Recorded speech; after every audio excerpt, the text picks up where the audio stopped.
One of the top stories of the day, and one of our top stories today comes from the Supreme Court, which gave a two-judge split verdict on the contentious issue of whether students should be allowed to wear a hijab or not in schools in Karnataka. Remember, the High Court had upheld the ban on the hijab in certain schools in Karnataka.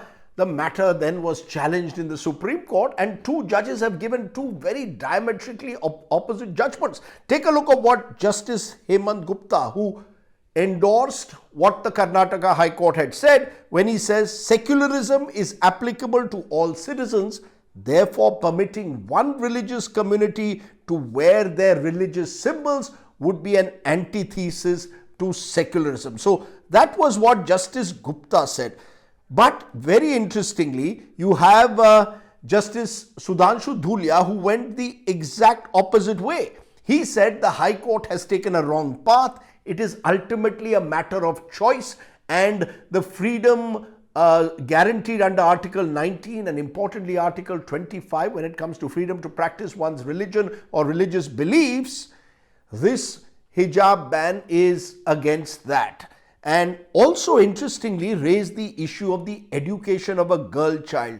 Are we making her life any better? He said, I have held therefore that a girl child primarily in rural and semi-rural areas has a lot of difficulties. They have to do their daily chores before they go to school. Is the hijab ban therefore necessary? And he thought no. Justice Gupta said, the schools are perfectly entitled to have a uniform dress code. The two distinctive judgments that have been passed in a sense reflect that sometimes the law is not black and white like we would like to see it in television studios. There is a nuance. It's often found in shades of grey. What I also think is interesting is that many Muslim countries have also in the last few years banned the use of the hijab. Kosovo banned in 2009. Azerbaijan banned since 2010. Tunisia banned since 1981, partially lifted in 2011. Turkey ban gradually lifted. Syria banned since 2010. Egypt banned since 2015. So there are a number of Muslim majority countries which have banned the hijab in public schools and universities or government buildings. On the other hand, Indonesia, Malaysia, Morocco, Brunei, Maldives, Somalia, hijab is not mandatory.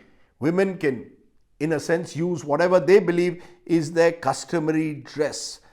Recently, in Pakistan, interestingly, Justice Aisha Malik took oath of office as the first woman judge of the Pakistan Supreme Court with no hijab as such. So the question therefore is, when an issue divides people, when there is no conformity, can you impose uniformity? Or do you really believe that the freedom of choice of a woman is wide enough for her to decide? Or as Iranian women are saying, it's all very well to talk about choice when the clerics actually coerce families to ensure that their daughters are forced to wear the hijab from a very young age.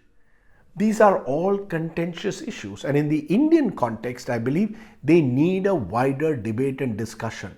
Not necessarily a debate with shrill polarized voices in a television studio, but a reasoned judgment which will now go to a larger constitution bench.